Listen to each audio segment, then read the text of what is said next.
चलो फिर देखो, यूआरएल तो बना लिए, कीवर्ड रिसर्च कर लिए। हाँ क्या करे थे? अच्छा, अब उन कीवर्ड का यूज करके टाइटल बनाना है। अभी तो मैं एक क्लास बता देता हूँ कि टाइटल कहाँ होता है, एक बार रिव्यू दे देता हूँ, ठीक है?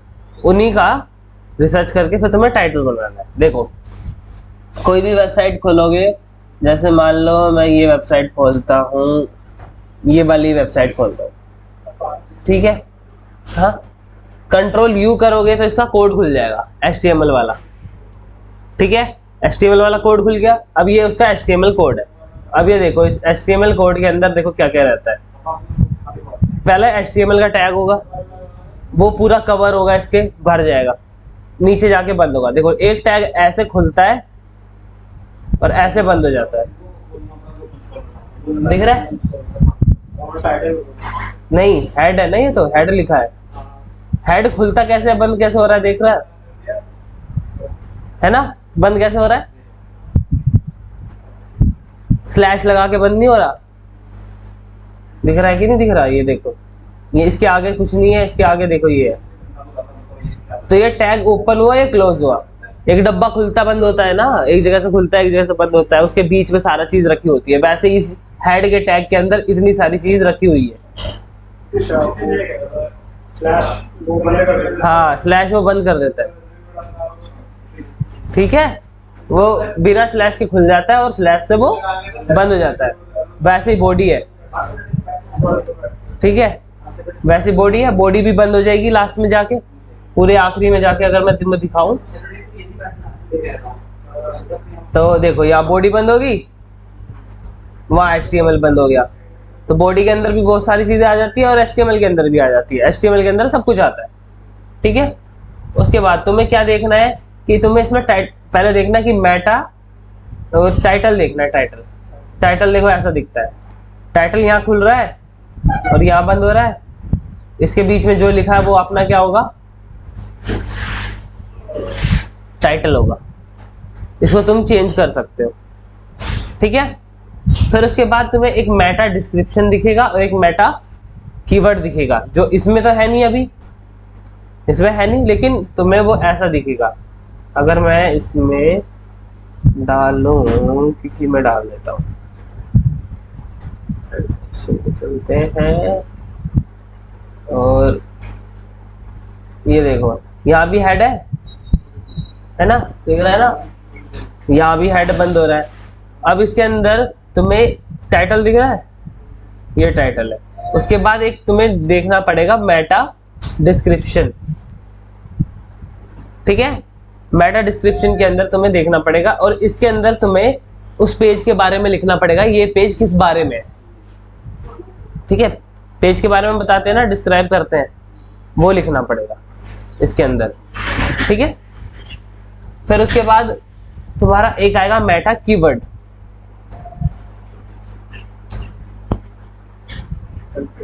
कीवर्ड एक मेटा डिस्क्रिप्शन हो गया, मेटा कीवर्ड्स हो गया, और एक हो गया आपका टाइटल, ठीक है? मेटा डिस्क्रिप्शन, मेटा कीवर्ड और टाइटल, ठीक है? अब कीवर्ड्स के अंदर क्या डालेंगे? जो भी तुमने कीवर्ड रिसर्च किया, तुम नहीं डालोगे, डेवलपर डालेगा, उसको दे देना डिस्क्रिप्शन। हाँ, हमें रिसर्च करके देना होता है, कभी कभी डालना भी पड़ जाता है, वो वर्डप्रेस में डालना मैं सिखा दूंगा, ठीक है? तो ये सारी चीजें होती है, यही HTML का कोड होता है, यही होता है HTML, इसी में ढूंढना पड़ता है। अब देखो, यहाँ पे डिवीजन लगा हुआ है, डिव लगा हुआ है, वैसे ही इसमें H1 लगा होगा। तुम्हें इसमें H1 ढूंढना होगा, कंट्रोल फाइंड करोगे और फिर H1 ढूंढ लेना। H1 है ही नहीं इसमें, है ना? तो लगाना पड़ेगा। H2 देख लेते हैं, H2 भी नहीं है, H3 भी नहीं है, तो तुम्हें बताना पड़ेगा कि H1 भी नहीं है, H2 भी नहीं है, H3 भी नहीं है, भाई ये लगाओ, ये वाले टैग तुम लगाओ। फिर उसके बाद होता है एक इमेज का टैग, दिख रहा है इमेज का टैग? ये इमेज का टैग है ना, ऐसा दिखता है, देखो, इमेज क्लास, ये छोड़ दो तुम, ये वाला छोड़ दो, क्लास छोड़ दो, भूल जाओ। इमेज के बाद सोर्स होता है, ये सोर्स है, ये सोर्स बताता है कि ये इमेज कहाँ से आ रही है, ठीक है। ये सोर्स वो बताता है कि ये इमेज कहाँ से आ रही है।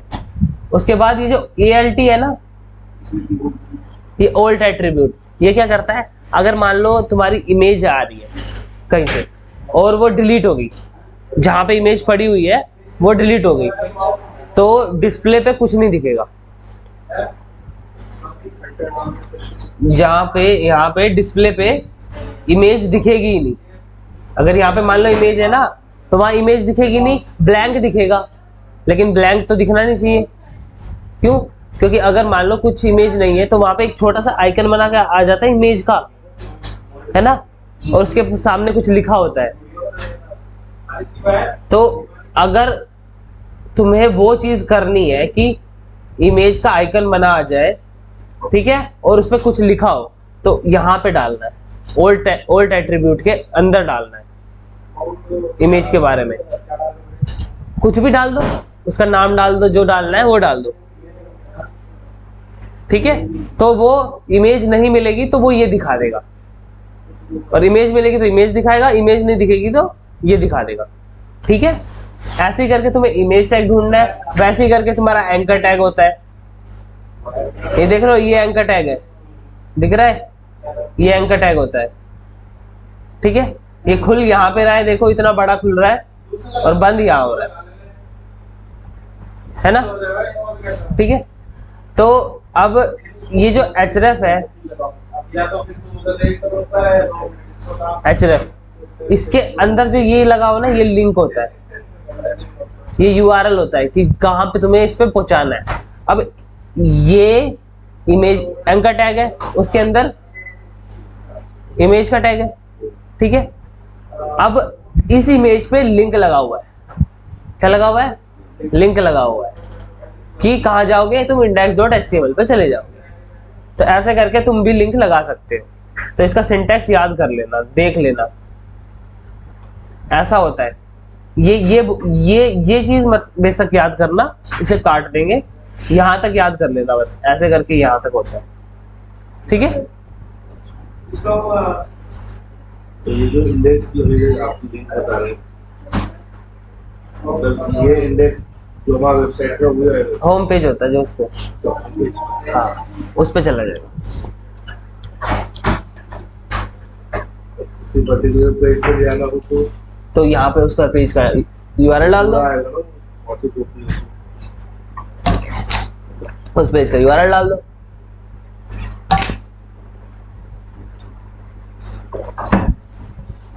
ठीक है। तो अब हमें टाइटल पता है कहाँ होता है, तुम्हें भी पता है टाइटल कहाँ होता है। अब उस टाइटल को अच्छे से ऑप्टिमाइज करके टाइटल बनाना है एक अच्छा सा, तुम्हारा कोई भी पेज है उसका टाइटल हमें बनाना है। तो उसके लिए मैं तुम्हें ये सारे पैरामीटर बता रहा हूँ, इतने पैरामीटर तुम्हें इंक्लूड करने पड़ेंगे, ठीक है। क्या, प्राइमरी कीवर्ड अपना अपने टाइटल में डालना पड़ेगा, ठीक है। उसके बाद लास्ट में अपना ब्रांड नेम तो जरूर दिखाना है। तो ब्रांड नेम में पूरा ही डालना है। अरे यार थोड़ा सा कर लो आवाज कम। ब्रांड नेम में अपना पूरा नाम डाला है, शॉर्ट फॉर्म में डाल सकते हैं। ब्रांड नेम अब पूरा नाम तो शायद डालोगे तो ज्यादा, मतलब मान लो नाम ज्यादा बड़ा है तब तो फिर तो दिक्कत है डालने में, क्योंकि वो पूरा टाइटल ही कवर कर लेगा, तब फिर शॉर्ट फॉर्म डालो। तो वो शॉर्ट फॉर्म ही एक तरीके से तुम्हारा ब्रांड नेम हो जाएगा, जैसे AK है, AK पूरा ब्रांड ही बन जाएगा एक तरीके से, ठीक है। तो वो डाल सकते हैं। कीवर्ड स्टफिंग, कीवर्ड स्टफिंग नहीं करनी है। मैंने एक प्राइमरी कीवर्ड डालने को बोला है, ऐसा नहीं है कि तुम दो डालने को सोचो कि मैं सोच रहा हूँ LSI भी डाल दूं ताकि मेरे को रिजल्ट बढ़िया मिल जाए। वो सारी चीजें यहाँ पे नहीं करनी, सिर्फ एक प्राइमरी कीवर्ड ही डालना है, ठीक है। एक डालने को डाल सकते हैं लोग, लेकिन वहां पे फिर थोड़ी सी कंफ्यूजन होती है कि ये पेज किसके बारे में बात कर रहा है, मेन पेज के बारे में, किस मतलब कौन से कीवर्ड के बारे में बात कर रहा है, किस पे ज्यादा रैंकिंग दिखा है, इसलिए एक ही कीवर्ड डालो टाइटल के अंदर, सिर्फ एक ही डालो तो सही चलता है। बार बार 2-3 डालोगे तो स्टफिंग में आ जाएगा, कीवर्ड स्टफिंग में। अब कैनिबलाइजेशन अवॉइड करनी है। कैनिबलाइजेशन बताया था,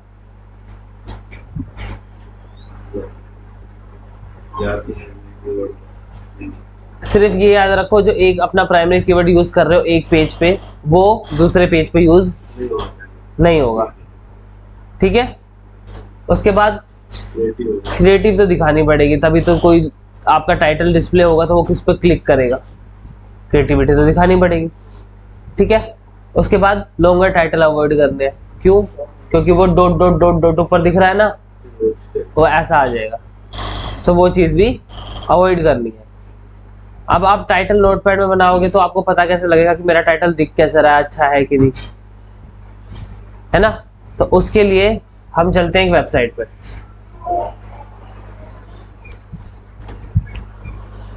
क्या वेबसाइट का नाम क्या है बताओ?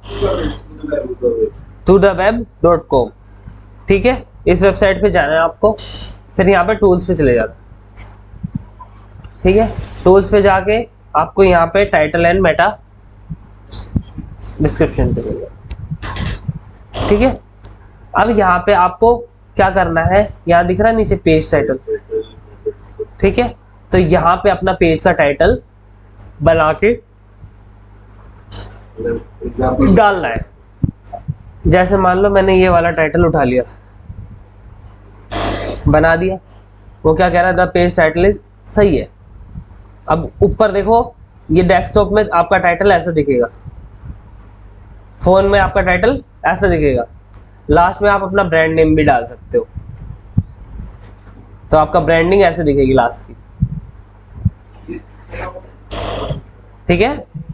ऐसे करके आप अपना टाइटल यहाँ पे देख सकते हो कैसा दिख रहा है और कैसा लग रहा है। अब मान लो मैं एक बार और पेस्ट कर दूं तो क्या कह रहा है, ज्यादा हो गया, ऊपर क्या दिखेगा, ये ऐसे दिखेगा,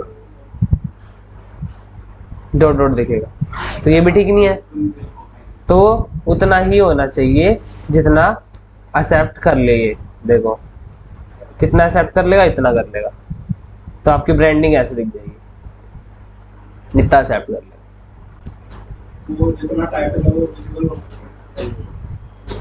क्योंकि देखो, जब आप किसी पेज पे सर्च करते हो टाइटल लेंथ, ऐसे मान लो मैं ये कर लेता हूँ, तो ये देखो इससे ज्यादा एरिया तो किसी को प्रोवाइड नहीं है ना। अब कोई इससे ज्यादा बनाएगा तो उसका डॉट डॉट आ जाएगा। अब इसमें बीच में ही क्या हो गया, कम्युनिकेशन ब्रेक हो गया कि आगे क्या होगा इसके, तो पूरा का पूरा रखो। अब ना ब्रांड नेम दिख रहा है इसके अंदर, ब्रांड नेम होना चाहिए, जैसे इसका ब्रांड नेम है रैंक मैथ, ये दिख रहा है, वैसे इसने ब्रांड नेम डाल रखा है, ब्रांड नेम भी होना चाहिए, पता तो लगे किसकी साइट पे जा रहे हैं, ठीक है। सेम आपको डिस्क्रिप्शन में भी करना है, लेकिन डिस्क्रिप्शन में ब्रांड नेम ऑप्शनल है, चाहो तो डालो, क्योंकि ऊपर तो दिख ही रहा है, ठीक है। कीवर्ड स्टफ यहाँ भी नहीं करना है, लेकिन प्राइमरी कीवर्ड यहाँ डालना है, ठीक है। कैनिबलाइजेशन यहाँ भी अवॉइड करनी है, ठीक है। और लॉन्गर डिस्क्रिप्शन वो भी अवॉइड करना, ठीक है। क्या शॉर्ट डिस्क्रिप्शन मतलब हाँ, कि इतना लॉन्ग लॉन्ग नहीं लिखना कि वो फिर वो डॉट डॉट में कन्वर्ट हो जाए ना, हाँ पूरा का पूरा होना चाहिए, ठीक है। तो ये भी उसमें शो कर देगा, यहाँ पे आप जाओ और यहाँ पे बना के देखो अपना मेटा डिस्क्रिप्शन, ये देखो बड़ा हो गया, तो ऊपर क्या आ रहा है, यहाँ पे डॉट डॉट आ गई यहाँ से, और ये फोन में डॉट डॉट आ गई, ठीक है। तो इतना डिस्क्रिप्शन लिखो कि आपके पेज को डिस्क्राइब कर दे, बस इनफ है, ठीक है। अब यहाँ पे आप चेक कर सकते हो, बना सकते हो अपना टाइटल डिस्क्रिप्शन, तो अपने अपने पेजेस के फटाफट बनाओ टाइटल डिस्क्रिप्शन, या फिर पहले मैं थोड़ा सा बता देता हूँ फिर उसके बाद बनाना, अभी आधा घंटा बैठ के, ठीक है। उसके बाद आता है आपका हेडिंग वाला पोर्शन। अब हेडिंग के अंदर H1 के अंदर आपका प्राइमरी कीवर्ड जाएगा जाएगा, ठीक है। लेकिन ये तो नहीं है कि आप H1 2 बार लगा लो, हो जाएगा 2 बार? नहीं ना, तो H1 एक ही बार आएगा, पूरे पेज में H1 एक ही बार आएगा, क्योंकि एक ही टॉपिक के बारे में हम बात कर रहे हैं, ठीक है। तो H1 मेन हेडिंग होती है। फिर उसके बाद H2 H3 कितनी बार भी यूज कर सकते हो, ठीक है। अब जो आपका कंटेंट है, जो आप रिप्रेजेंट कर रहे हो अपने पेज पे, ठीक है, उसको अच्छे से रिप्रेजेंट करना होता है। हेडिंग में जो लिखा है वही नीचे कंटेंट उसे मिलना चाहिए, पहली बात तो, ठीक है, मिसमैच नहीं होनी चाहिए। अब लिस्टिंग आती है, लिस्टिंग से पहले आपको कोई हेडिंग जरूर देनी है, ताकि पता लगे वो लिस्टिंग किस चीज़ की है। ऐसे करके अपना कंटेंट थोड़ा सा ऑप्टिमाइज करके प्रेजेंट करना है। खाना तो बढ़िया बना दिया, लाजवाब टेस्ट में, लेकिन आप ऐसी दे दोगे खिचड़ी मचा के, तो कैसा लगेगा वो, है ना। तो इसलिए हाँ, रिप्रेजेंटेबल होना चाहिए अच्छे से, ठीक है। अब ऑप्टिमाइज करनी है आपको हेडिंग, सर्च इंजन भी देखेगा आपको, मतलब सर्च इंजन के बोट और यूजर भी देखेंगे, तो दोनों के लिए ऑप्टिमाइज करोगे आप हेडिंग को, ठीक है। प्राइमरी हेडिंग अपनी कौन सी रहेगी? H1 ही रहेगी, ठीक है। H1 एक ही बार लिख सकते हैं और बार बार नहीं लिख सकते, ठीक है। उसके बाद मेन फोकस अपना कितनी हेडिंग पे रहेगा? H1 H2 और H3, उससे ज्यादा तो नहीं कर सकते कोई, ठीक है। मेन फोकस उसी पे रहेगा। अब बात आती है कि चलो कंटेंट तो रिप्रेजेंट कर लोगे, ठीक है। रिपीटेबल कंटेंट भी नहीं होगा, डुप्लीकेट भी नहीं होगा, ये सारी चीजें भी बात ध्यान रखनी है, प्लेगरिज्म भी नहीं होगा, ठीक है। अब इसमें नया जो अपडेट आया है उसमें वो कह रहा है कि जो कंटेंट लिखा है ना, किसने लिखा है उसकी इंफॉर्मेशन दो। अच्छा, हाँ, वो कंटेंट किसने लिखा है उसकी इंफॉर्मेशन दो। जिससे हमारा कंटेंट राइटर है उसको नाम ही लिखना पड़ेगा। नीचे आप नाम लिख सकते हो कि ये कंटेंट इस इंसान ने लिखा है या मैंने लिखा है, कहने को तो क्रेडिट हो जाते हैं। क्रेडिट देना है किसी इंसान को, और उसके सोशल मीडिया आइकन्स होने चाहिए वहां पे, ताकि लिंक बना रहे उससे, उसके सोशल्स का लिंक हो। जैसे कोई ब्लॉग लिखते हैं उसमें ऑथर नहीं आता, वैसे ही आपके कंटेंट में भी आपको बताना पड़ेगा ये कंटेंट किसका है, ठीक है। गूगल ने ये कहा है इसलिए, क्योंकि लोग ऐसे ही अंधाधुंध कंटेंट मिलते हैं, आप बताओ ऑथर कौन है, ठीक है। ये अभी मैसेज पढ़ा, आपने तो पढ़ा नहीं होगा, पढ़ना पड़ेगा, क्योंकि मैंने बताया कहाँ से पढ़ना है। गूगल वेब मास्टर गाइडलाइन लिख दोगे, वहीं पे आ जाएगा, आपको रैंकिंग अपडेट्स में जाके पढ़ लेना, ठीक है। उसके बाद आपका आता है मेटा कीवर्ड्स। बताए थे ना अभी तुम्हें, मेटा कीवर्ड्स दिखाए थे कहाँ होता है। पहले ये काम करते थे, इसी के बिहाफ पे भी क्या होती थी, रैंकिंग होती थी, लेकिन अब लोग कहते हैं कि ये हट गए हैं, कुछ कहते हैं है। लेकिन आपने कीवर्ड तो रिसर्च कर लिया है, एक टैग लगा के ये डालने में कोई दिक्कत नहीं ना, बस बात खत्म, डाल दो, छुट्टी करो, ठीक है। नुकसान तो होने का नहीं, हो सकता है क्या पता थोड़ा बहुत फायदा ही हो जाए, है ना। कितने डाल सकते हैं? जो आप एक पेज के लिए आपने जितने सर्च किए, 10, 15, एक पेज में 15 तक जैसे एरिया हमारा वो सर्विस कर सकते हैं। उसके बाद आता है आपका एंकर टैग और internal link, external. Internal link कौन से होते हैं? वेबसाइट के अंदर वाले। एक्सटर्नल वेबसाइट से जो बाहर लेके जाते हैं, ठीक है। अब लिंक कैसे क्रिएट करते हैं? एंकर टैग लगा के, ये दिख रहा था ना,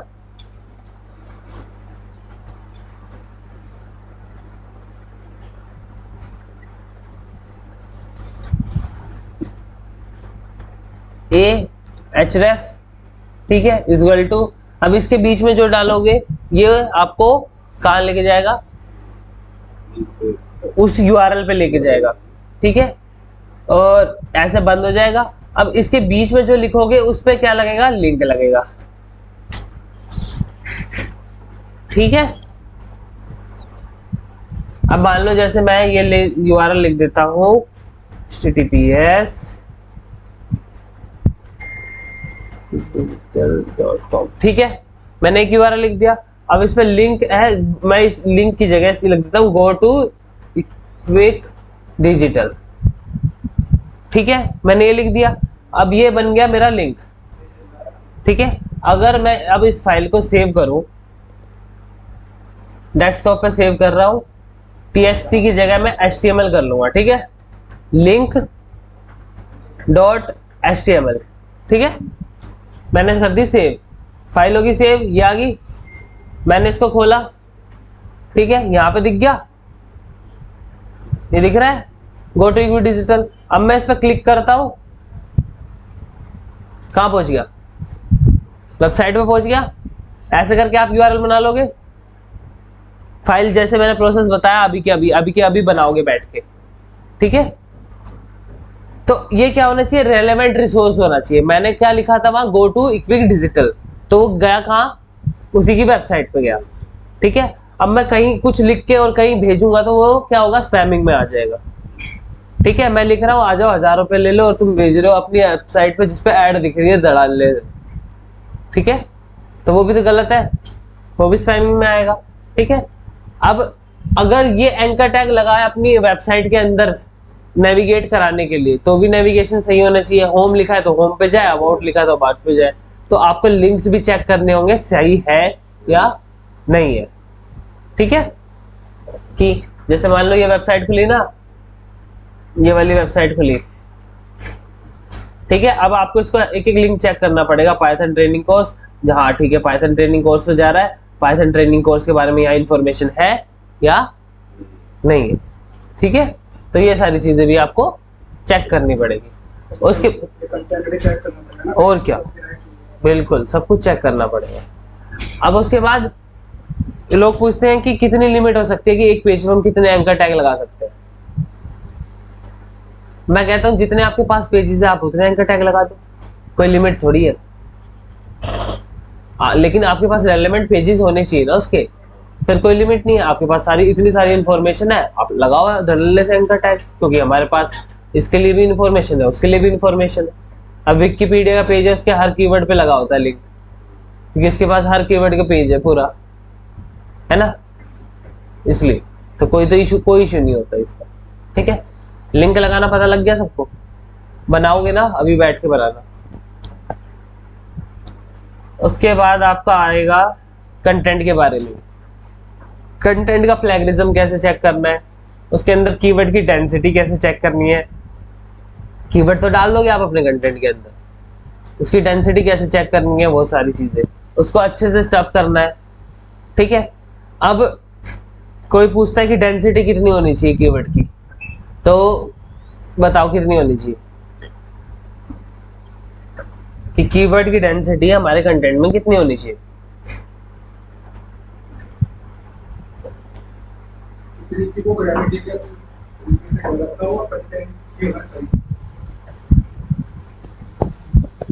कोई फिक्स पैरामीटर देखो इसका है कि इतनी ही होनी चाहिए, ठीक है। अब आपको मान लो जरूरत है केक लिखने की, तो आप लिखोगे नहीं क्या वहां, लेकिन आपका कीवर्ड की स्टफिंग बढ़ रही है तो लिखोगे नहीं, बताओ, लिखना तो पड़ेगा, है ना, लिखना तो पड़ेगा, क्योंकि वो नेचुरली आएगा ही आएगा, तो उससे कोई दिक्कत वाली बात नहीं है। लेकिन जहां जरूरत नहीं है और आप जबरदस्ती ठूस रहे हो, तो फिर दिक्कत है, ठीक है। तो नेचुरली होना चाहिए। अब इसके लिए स्मॉल एस टूल पे चलते हैं,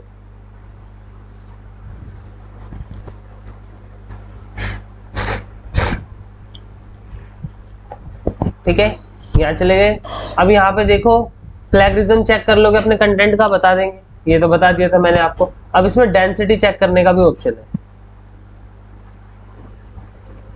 कीवर्ड डेंसिटी चेकर, टूल्स बहुत सारे हैं, ढूंढोगे तो बहुत मिल जाएंगे, ठीक है। अब यहाँ पे मैं लिंक डाल के भी चेक कर सकता हूँ और कंटेंट डाल के भी। मैं यहाँ पे लिंक डाल देता हूँ, मान लो इसका ही डाल देता हूँ, ठीक है। अब ये पूछ रहा है मेटा टैग का, बस सबको पता है कि मेटा टैग के अंदर वो भी काउंट करूं, या फिर टाइटल टैग के अंदर वो भी काउंट करूं, और ऑल टैग के अंदर वो भी काउंट करूं। तो जिसमें काउंट कराना है आप करा सकते हो। फिर कीवर्ड,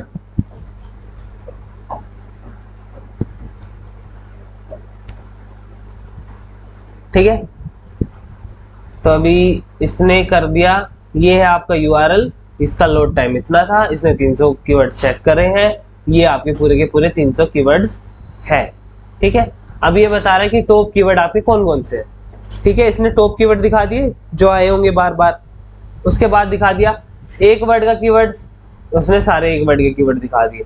2 वर्ड के, हम ज्यादातर 2 वर्ड के देखते हैं, एक वर्ड का तो बहुत हो जाता है। ठीक है, अब 2 वर्ड में देखो इसकी डेंसिटी दिखा रहा है, सबकी दिखा रहे हैं यहाँ पे कीवर्ड की डेंसिटी। 2 वर्ड कितनी बार आया है, डिजिटल मार्केटिंग 16 बार आया है उस पेज के अंदर। ठीक है, तो ऐसे करके आप अपनी कीवर्ड की डेंसिटी चेक कर सकते हो। और अगर लग रहा है आपको कि कीवर्ड की डेंसिटी ज्यादा हो रही है तो कम भी कर सकते हो, और कम है तो बढ़ा भी सकते हो। ठीक है, वैसे कंटेंट पढ़ोगे याद तो रहने का नहीं कहाँ कहाँ आ रहा है डिजिटल मार्केटिंग बार बार, लेकिन ये तो ढूंढ के दे देगा ना। फिर अगर कम लग रहा है तो बढ़ा सकते हो, और ज्यादा लग रहा है तो घटा सकते हो। ठीक है, कितनी बेटर होती है क्या? जैसे दिया हुआ है 4.06%। हाँ, पूरे कंटेंट का कीवर्ड के काउंट के अकॉर्डिंग ना डेंसिटी बता रहा है कि इतनी आई है।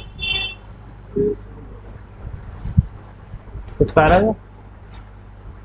ठीक है, अब कंटेंट कैसा लिखना है आपको? कंटेंट वही इंसान लिख सकता है जिसको उसके बारे में इंफॉर्मेशन हो, वरना वही क्वालिटी कंटेंट आएगा। वरना कंटेंट तो आप एआई से भी कहीं से भी लिखवा सकते हो, आई मीन। ठीक है, अब आती है इमेज टैग की बारी। तुम्हें बताया था इमेज टैग, उसका ओल्ड एट्रीब्यूट लगाना क्यों जरूरी है, क्योंकि इमेज नहीं दिखेगी।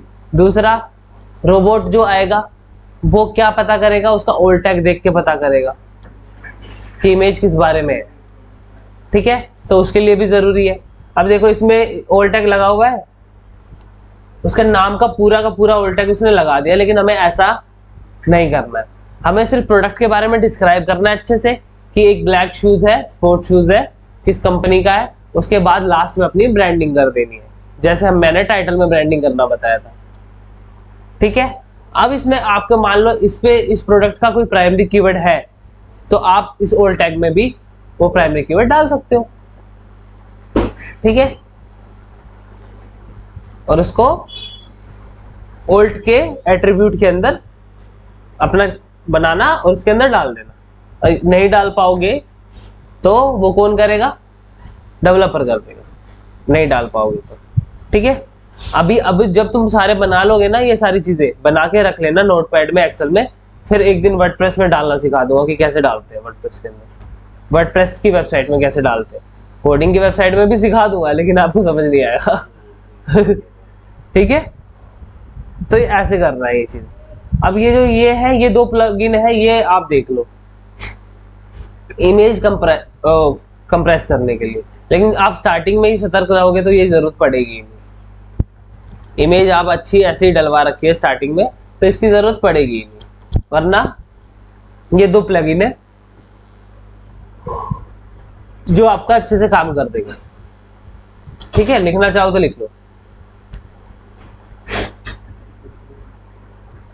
ठीक है, अब कैनिबलाइजेशन है, उसको कैसे रोक सकते हैं बताओ? कैनिबलाइजेशन को कैसे रोक सकते हैं, प्रोसेस बताओ।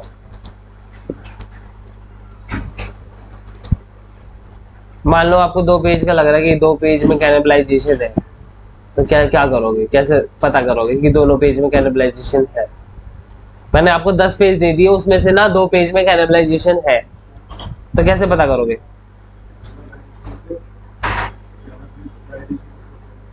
बताओ, कैनिबलाइजेशन का मतलब बताओ उसे। एक कीवर्ड को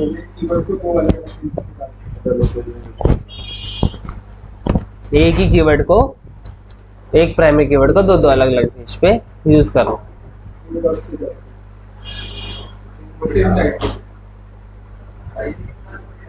बताओ कैसे रोकोगे कैनिबलाइजेशन को?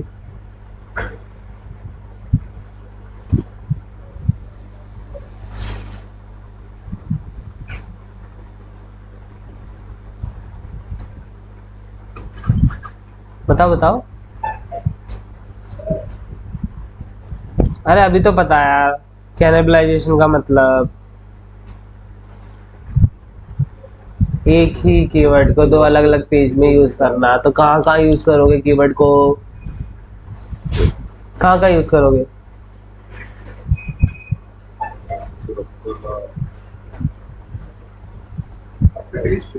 हाँ तो पेज में भी तो कहाँ यूज करोगे? सबसे पहले कहाँ यूज करोगे? H1 में, टाइटल में यूज करोगे ना। तो दो पेज का टाइटल कंपेयर करोगे तो पता नहीं लग जाएगा तुम्हें कि दो कीवर्ड सेम यूज हो रहे हैं? हाँ, पता नहीं लग जाएगा, फिर उससे कैनिबलाइजेशन रुक नहीं जाएगी, फिर चेंज नहीं कर लोगे एक कीवर्ड? तो ये सब तो खुद सोचना पड़ेगा ना, लॉजिक तो खुद ही लगाने पड़ेंगे। हथियार तो दे दिए मैंने, किस हथियार को जोड़ के क्या कर सकते हो। ठीक है, तो ऐसे करके कैनिबलाइजेशन रोक सकते हैं। या फिर कीवर्ड डेंसिटी चेकर से जाके चेक कर लेना, या फिर तुम टू द वेब पे चले जाना। ठीक है, अगर तुमने ब्लॉक नहीं कर रखा है तो टू द वेब पे जाना, सर्च इंजन सिमुलेशन में चले जाना, यहाँ पे जाके उसका क्या डाल देना, लिंक डाल देना उस पेज का। ठीक है, और रन कर देना,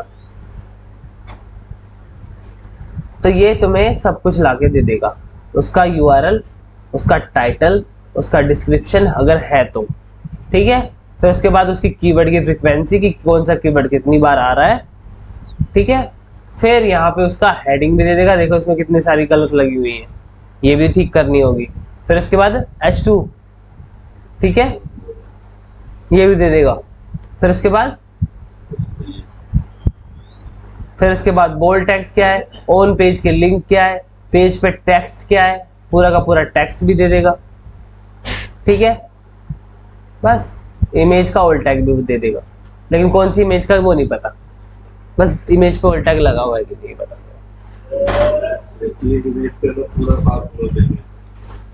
अब जितना दे रहा है भाई वो उतना ही देगा ना। क्या कंडीशन क्या? अरे ये तो बता रहा है ना कि ये तो सिर्फ इमेज पे ऑल टैग लगा हुआ है, वो बता रहा है।